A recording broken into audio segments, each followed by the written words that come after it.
अस्सलामुअलैकुम। आज हम बनाएंगे गोश्त और आलू। अब बनाना शुरू करते हैं। तो अब हमने प्रेशर लिया है और उसमें तेल डालेंगे, गरम कर लेंगे और साथ ही में डालेंगे 2-3 बड़े वाले प्याज काट कर और इसको थोड़ा बहुत मिक्स कर लेंगे और साथ ही में डालेंगे हम गोश्त को भी तेल में मिक्स कर लेंगे। हाफ़ टी स्पून नमक डाल के इसको मिक्स कर लेंगे और साथ ही में डालेंगे खड़े मसाले, 1 मोटी इलायची, 1 स्टार जीरा, 1 चम्मच धनिया, 1 चम्मच और 1 तेज़पत्ता और इसको भी मिक्स करके और 5-6 मिनट इसको हम फ्राई करेंगे।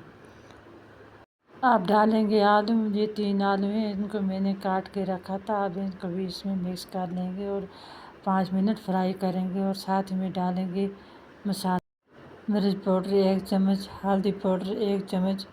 अब इसको भी मिक्स कर लेंगे और 5 मिनट इसको फ्राई करेंगे। अब डालेंगे 2 गिलास पानी को और पानी में इसको मिक्स कर लेंगे।